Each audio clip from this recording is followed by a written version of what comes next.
Very big welcome to you all to this very special, focused online workshop, play shop, webcast series on the cosmic playground of the Diamond Light Codes, because that's really where they arise from, and that is what they connect us to and connect us with in some very profound, often very profound ways.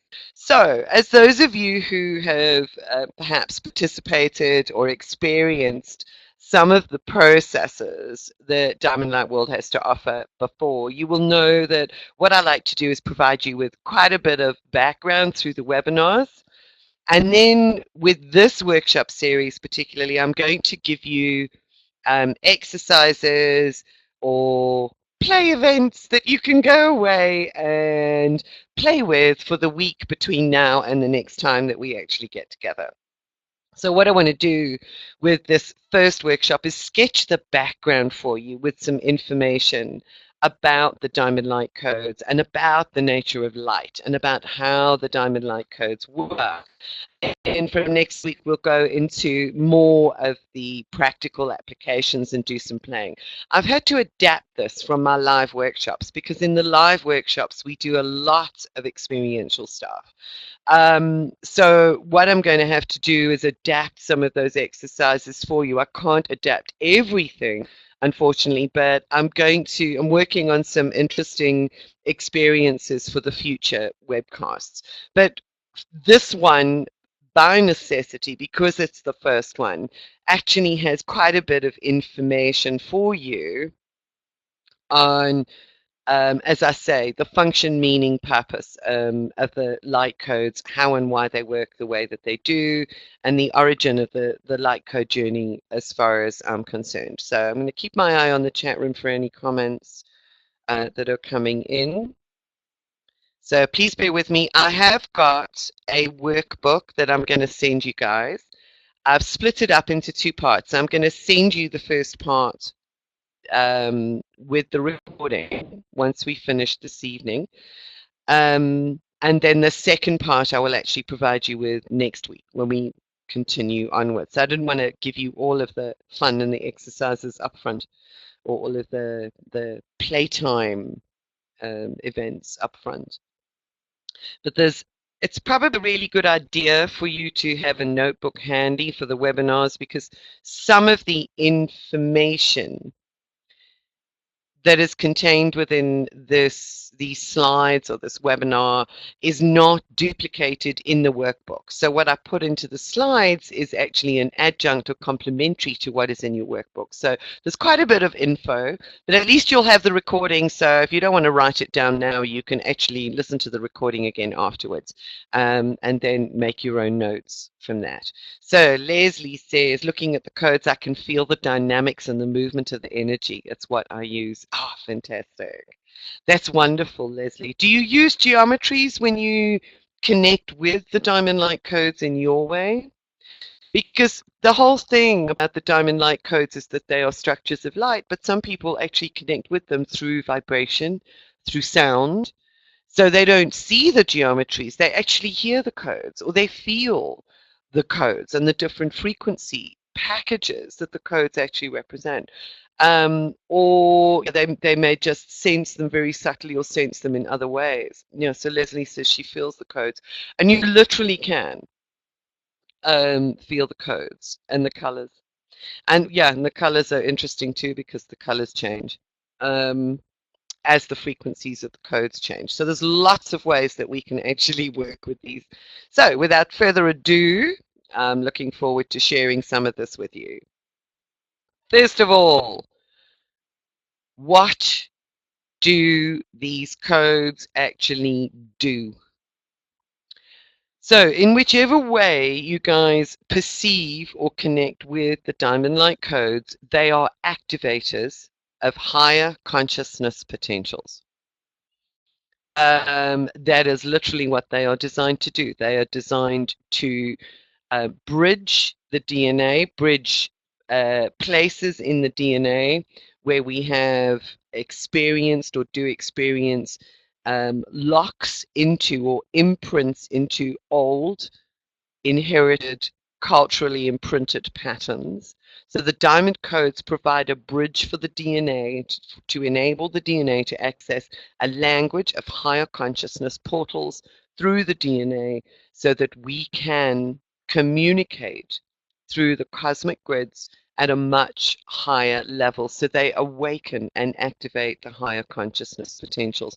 There's actually a two-way feedback process that happens with the diamond light codes, because as you work with the codes activate the diamond, and as you work with the diamond grid activates the codes. So it's just a beautiful synergy that actually happens with these amazing geometries of light that arise from within and through the diamond light matrix. So they activate higher consciousness potentials, and that can be subtly or it can be in your face, really, really powerfully. They arise from and also activate and support the diamond light grid or matrix.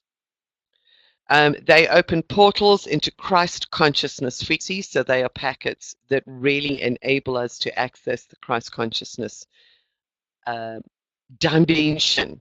Some people would refer to it as the fifth dimensional frequencies or the sixth or the seventh, or however they want to label it.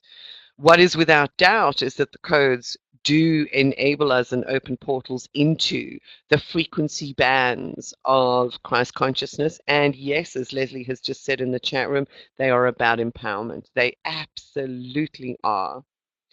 Leslie also says here, it's wonderful. She says it's interesting to feel how they ask to be moved out around the main energy in the body. Oh, yes, they do. Absolutely. In fact, it's fascinating because that's the exercise or the process I'm going to give you to play with this week. So the codes are part of the language of light and therefore provide information, because light is energy and energy is information. So all of the codes are wonderful, discrete packets of information where light has folded in on itself to create these geometric forms, and the way that it folds and enfolds encodes information in a very specific way to be able to communicate concepts through the transmission of that particular geometric form. So it's a fascinating, fascinating transfer of information through the codes. The interpretation of the codes is very subjective and intuitive. So I always say to people when working with the codes also is that what I provide is guidelines and some insights and some fundamental foundational understanding. When you play with the diamond light codes, it becomes a very individual experience of them. So even you as a facilitator would have one way of communicating with and interpreting codes, and your clients may have another that they see things different, and that is absolutely perfect. It is a very, very individual process, because the information will awaken different things and different portals within each individual. They will conduct and facilitate healing at different levels for different individuals depending on what is needed. So it's a beautiful and a very, very intuitive process. Yes, and it's absolutely perfect for each one.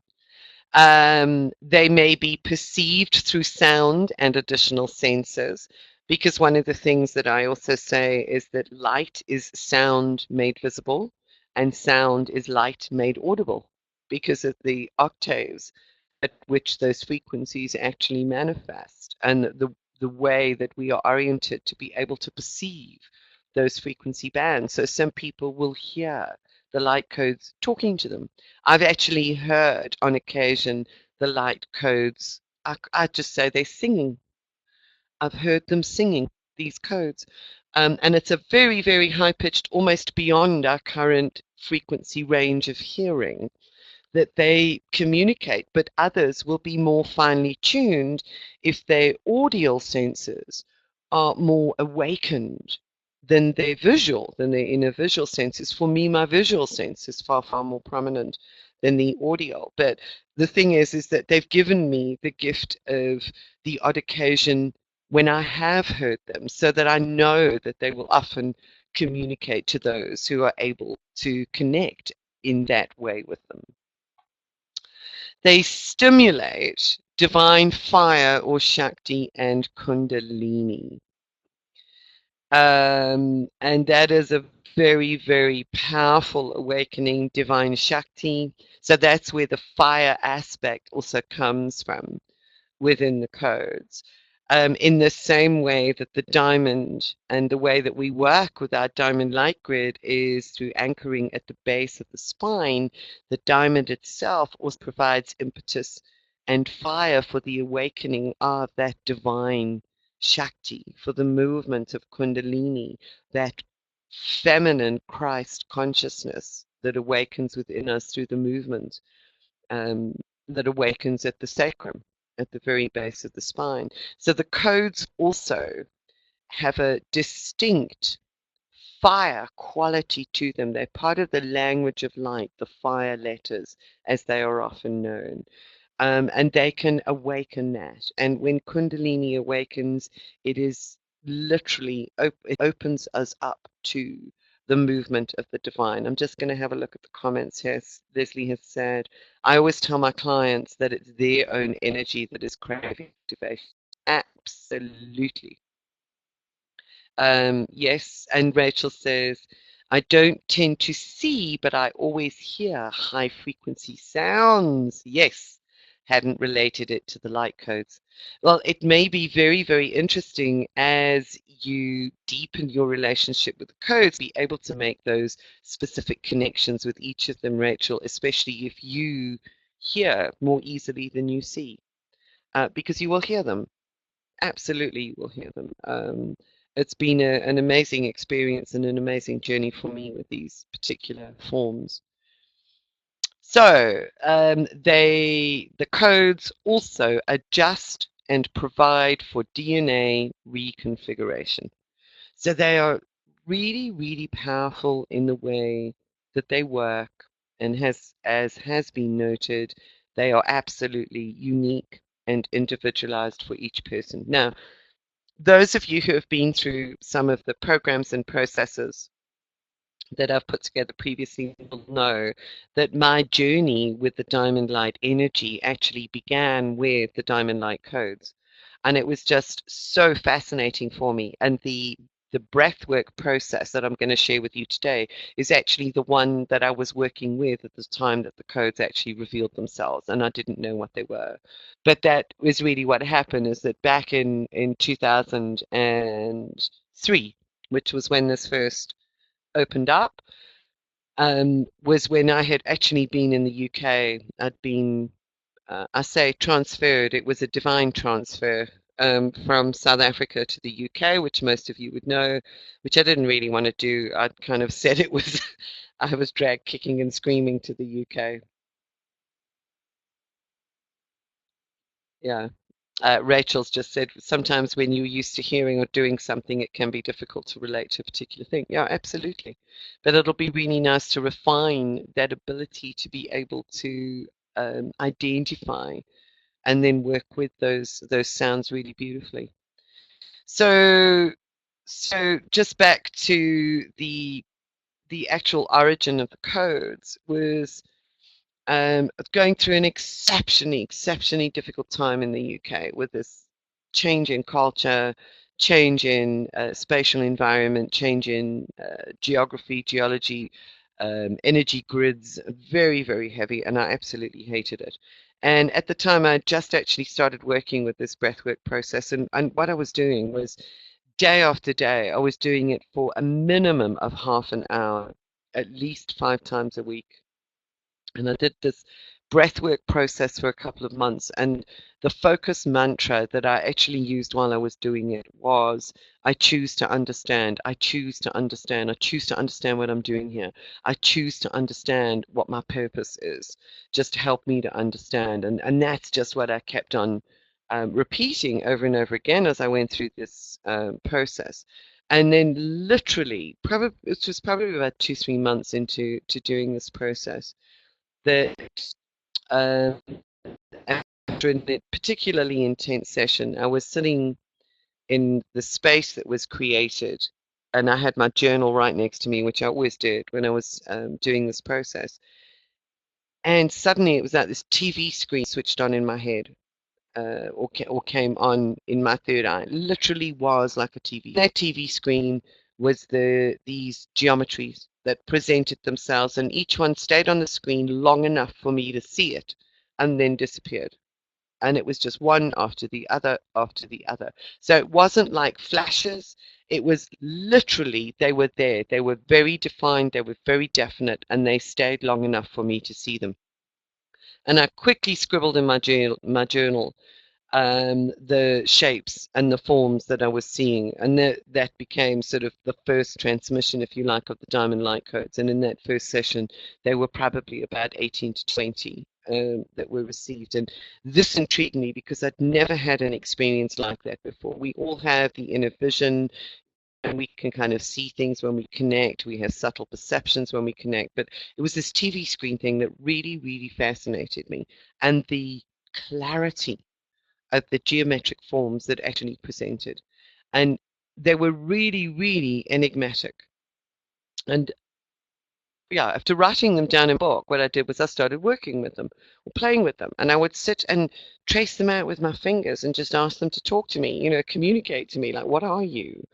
Like, what are you for? And I would go back into doing the breathwork process. And literally about 2 weeks after the first transmission, I was doing this breathwork exercise again, and I saw the one of the early codes present itself as a three-dimensional structure of light that was glowing in gold. So that was the first time that I saw it, and it had a color, because the first time I saw them, they were really flat and almost two-dimensional. So this was the first time I saw it as three-dimensional, and I went, oh my God, they're actually structures of light. It was a beautiful structure of light that stayed there in my inner vision very, very clearly, was very aware of it. And then probably within a week, um, I had the third experience with them that really gave me the direction in which to focus my attention and my work with them. And that was when I saw another of the first transmission codes appear in color, and it moved from one side of my head to the other. Quite literally, I saw it working in my brain. And that was just, I went, oh my God, it's not just that they are structures of light, these are living consciousness, these are alive. So that was really fascinating for me. That first of all, to see them as structures of light, and again to know that they were living, they were alive. And that really piqued my interest. I knew nothing about the diamond at that stage. I didn't have a clue. So I just had this library of codes that was presenting. And as I started working with them all, they presented themselves. As you can see, sort of they presented themselves with background colors, with colors that were associated with the codes themselves, and with the form. And over time, I managed to get them created digitally into the way that you actually see them now, where this beautiful graphic designer managed to create them with their three-dimensional um, basically the illusion of three-dimensionality in two-dimensional form. So she was really, really talented at interpreting these flat drawings that I had of these enigmatic structures of light. So yes, that was where I realized, and I started working with them more and more, and that's where the information started coming in about them working down at the DNA level, how they actually function, etc. And it was only 18 months after that that I was given the diamond, or the octahedral grid of light, and told very clearly that the octahedral grid, the diamond matrix, is the vehicle for the diamond light codes, and thus really started the rest of my journey in respect of coming to the point of being able to understand just the hows, the whats, and the why fors of these amazing structures, and just what the deeper meaning of all of this was. So that's really the foundation, the beginning point. So what I want to share with you now is just some of the information that I've correlated and pulled together in respect of the function of light, the function of geometry, and how it can impact our biology so that it becomes more meaningful when you are playing with these geometric forms to understand what is happening at the biological level. So you guys would know that that is one thing that is really important to me, is to be able to relate what is essentially cosmic and cosmic frequencies to what those frequencies, patterns, etc., do at the biological level, because we are living beings embodying this cosmic consciousness, this Christ consciousness, and it becomes more meaningful if we can really tie it in at all of those levels. We are living through what some people call the ascension process, or it's not a word that I really like to use, but we are living through that. We are expanding into and changing and shifting into this new way of being. And this is part and parcel of exactly what these energies of light facilitate us in doing. So there we have. Leslie says working with codes is like creating a symphony. Yes, yes, yes, yes, yes. And they can be transformed through the breath. Absolutely, they can. And our breath also supports us in working with them to transform internally. So it's a very, very powerful process, and a powerful journey to take. So there we have the first bits of that. So let's have a look just generally about the nature and the structure and function of light. Light, as we know it, is the commonly used term for a range of electromagnetic radiation that can be detected by the human eye. So if we can detect it visually, we call it light. The thing is that light is actually all frequencies of the electromagnetic spectrum, even those that we can't see, and ranges from X-rays and gamma rays to all visible and non-visible frequencies. So everything is light. Everything that is electromagnetic is essentially light.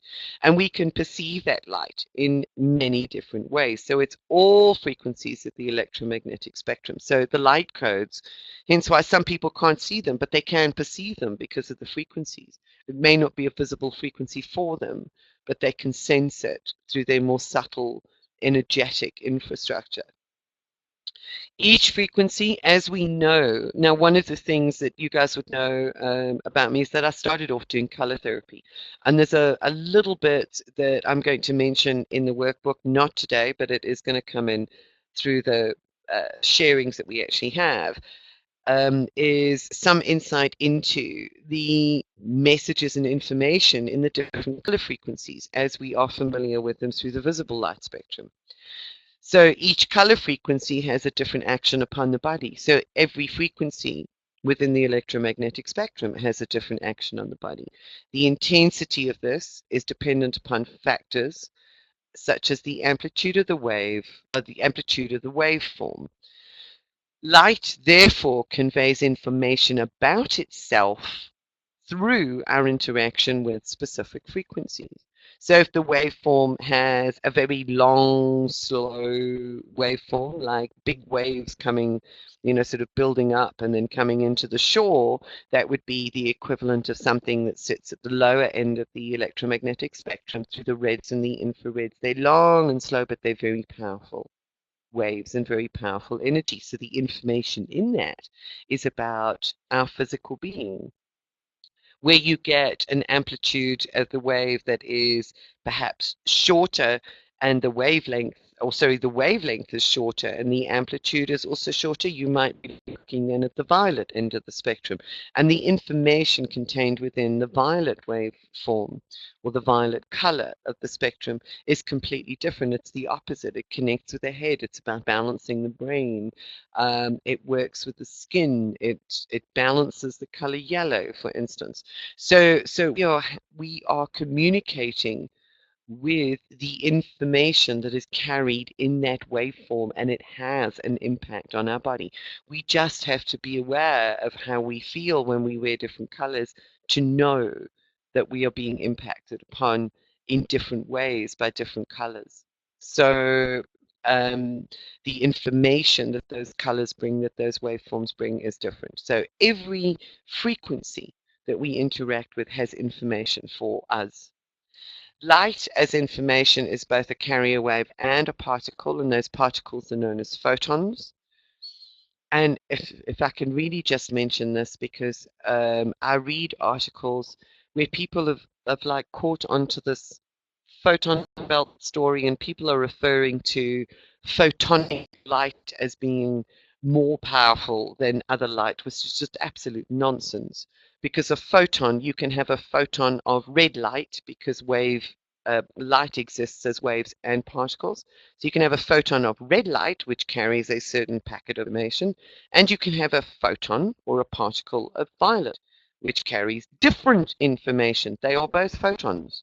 So there's no such thing as photonic light being better or worse than any other. It depends on the frequency and the information that is held within that packet. So it's a bit of a bugbear of mine. I just really wanted to clarify that, because I do get people sending me articles about this photonic light, and and I come across them and I just think that it's just a lack of understanding, a lack of awareness, a lack of diligence, and it's just not. Um, it's a total misunderstanding that's then being communicated to people. Light folds on itself, resulting in discrete packets of information presented or perceived through the resultant geometric forms. So Rachel's just put a comment. Is that about the photons, Rachel? She just says that's interesting. I'm glad you mentioned it.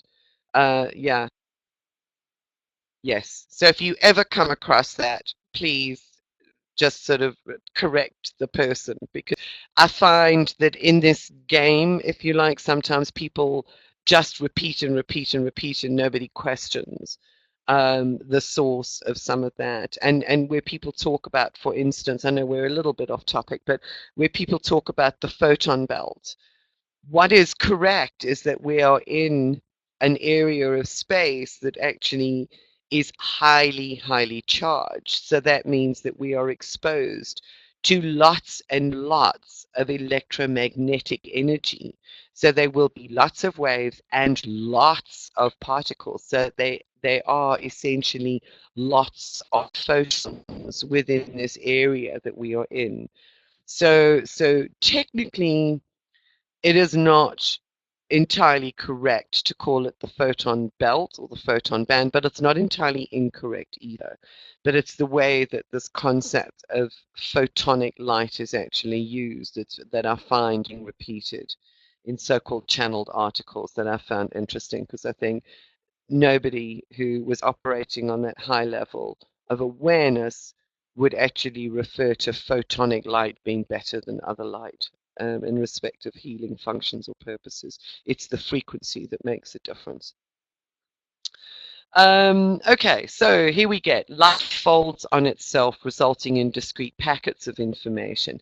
And that is the whole process of the formation of these geometries.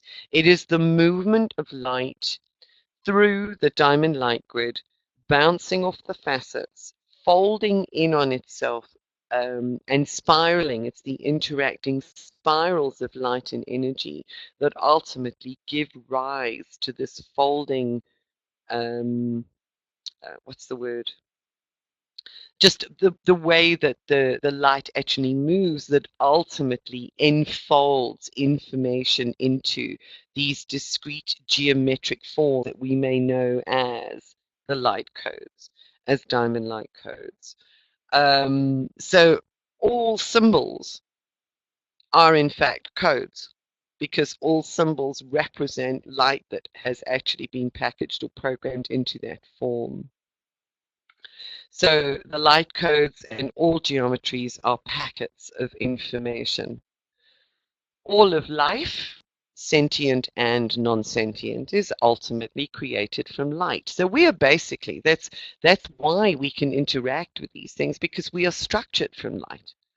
We know that, it has actually been said. And in fact, light through the enfolding and through our interaction with the information in this geometric forms is the very foundation of how our biology actually functions. So it just becomes really fascinating um, to really get this at a deep, fundamental, visceral level in our bodies. So I hope are you guys still with me at the moment? All making sense? Yep. Angelina, you okay? Cool. Okay. So let's have a look. This was really interesting because this was an extract that I found in J.J. Hurtak's The Keys of Enoch book. And now and again, I do actually like to use quotes from The Keys of Enoch where I've found them particularly relevant. It doesn't mean that I necessarily, A, understand or B, sort of advocate everything that is given through these tomes, but now and again there are these wonderful gems which just make perfect sense. And in the Keys of Enoch, he actually says there is a light grid within the body which registers all units of biological electrical radiation at low frequency field levels. So we actually have inherent light grid within our bodies. What the diamond light grid does is it helps to rewire, reorientate, reconfigure our light grid to be able to interact and register units of biological electrical radiation, read packets of light, as in light codes, at higher frequency field levels. So there is that exists. Every molecule within the body continually projects light pulses which build up a light code structure which is beyond the physical relativity. This code structure is used to reshape the next program of consciousness evolution.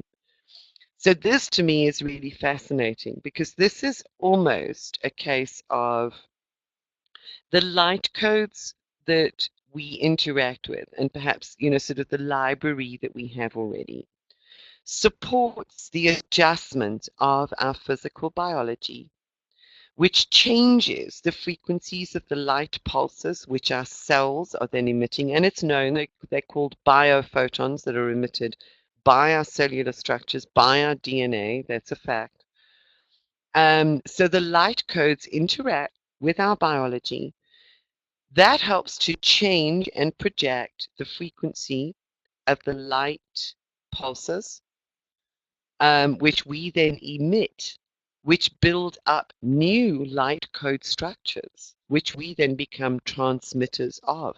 So we become living receivers and transmitters for the upgrade in the program of consciousness evolution. And that is just perfect. It's absolutely perfect because the diamond itself, we know that the diamond or octahedron is the perfect receiver and transmitter of light or of energy. It's the perfect antenna. So working within this grid, you can kind of see how this lot all meshes together. Isn't it just a beautiful understanding to know that biologically this is actually working, and this a lot of this supports the information that I was given sort of years ago of the diamond light codes before I discovered JJ Hurtak, and the keys of Enoch and how this all works. So we've got some comments in the chat room which just says yes, it's fascinating. It is. And Leslie says, thank you for affirming what I've been told intuitively. That's the beauty of it, Leslie, and that's where we perhaps need to be commended for traveling the journey and working and walking in such total trust, because we get that intuitive information. And me, sort of coming from a scientific background, I would always go, okay, I trust the information I've been given. Now help me to understand it, because when I communicate it to people, I don't just want to say, well, trust me because higher self told me so, whatever it might be. So it's beautiful to be able to package it all together and say there is validation for this information and for the actions of these amazing structures of light. Right. So, metamorphosis in light. I'm sure you guys have seen this previously. I have mentioned it very briefly in prior some of the monthly webinars that we do, but that is the fact that we can actually change, metamorphose one creature into another just using coherent laser light. So this has been conducted in a laboratory where this Russian scientist, and you can actually Google him and read up, and I understand that this experiment actually has been repeated. Don't ask me to pronounce his name. I just surname is Gurdjieff. Okay, so Gurdjieff and his scientific team took an embryo of a salamander. Okay, Angelina, I'm going to respond to that comment in a moment. Okay, but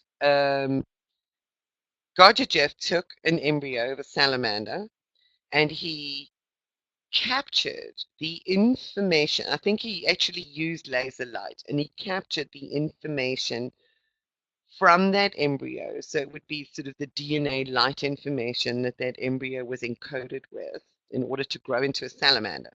And he captured that light. We captured that information. He then took that information, or that light, and he actually beamed it through a frog embryo. And that frog embryo then developed or changed into a salamander. Now, that to me is just mind blowing. And it's coherent laser light. And the beauty of this work is that the diamond and the diamond light grid actually helps us to become more coherent in respect of the light that we both receive and transmit internally. So it supports us in becoming more coherent. So we begin to change, we begin to embody the new human being through this journey.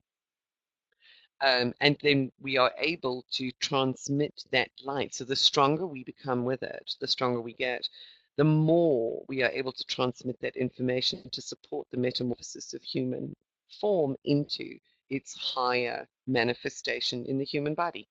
So focused light with the correct information can change and alter form.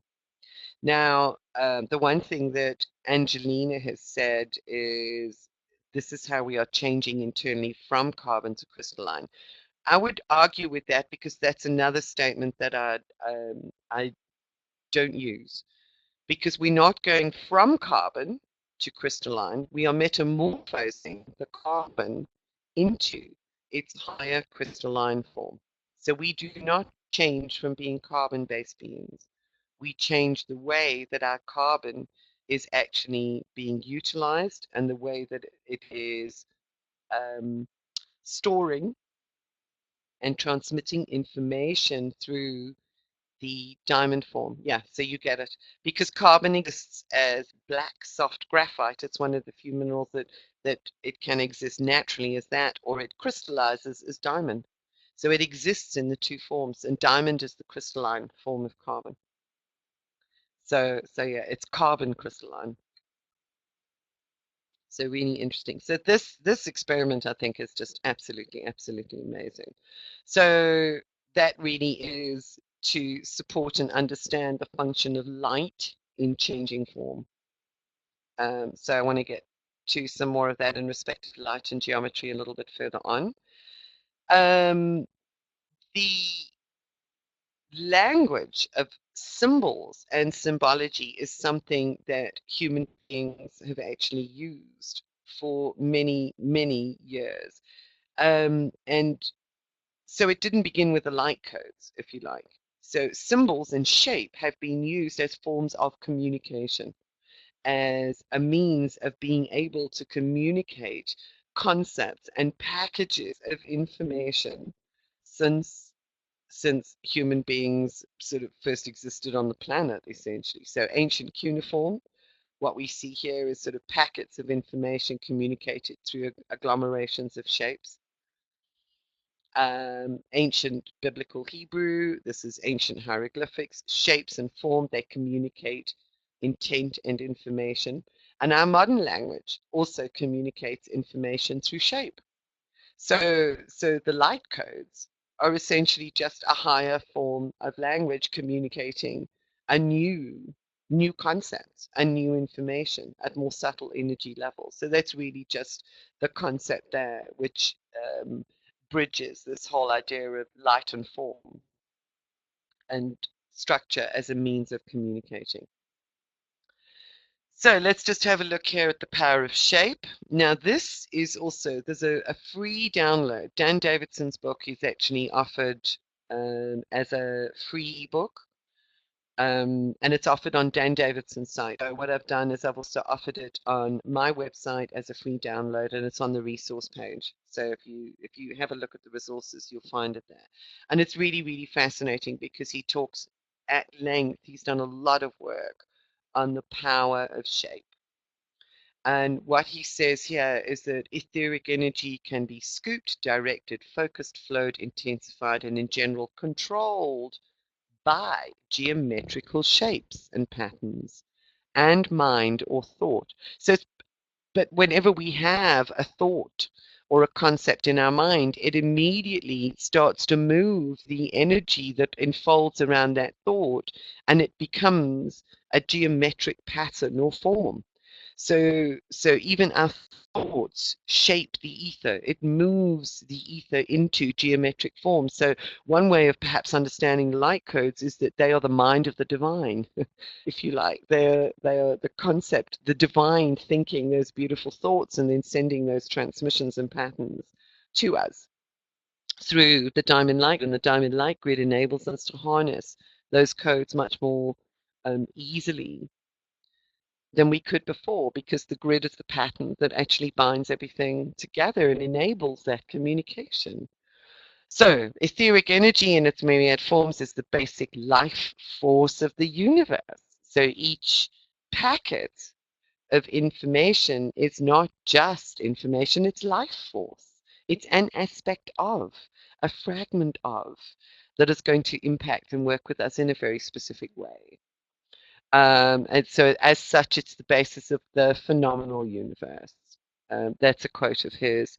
And Rachel, I know you've seen this before, and I think I may have mentioned this in the activation webinars, is that in a triangle or pyramid, the greatest concentration of etheric energy is at a position 1/3 of the height of the shape. This is so, especially when the energetic flow is in a natural curved manner or spirals. So if we've got naturally spiraling light, it is gathered and scooped through the facets of the diamond into that position 1/3 of the way up, and in our essential body form 1/3 of the way up connects us with the heart.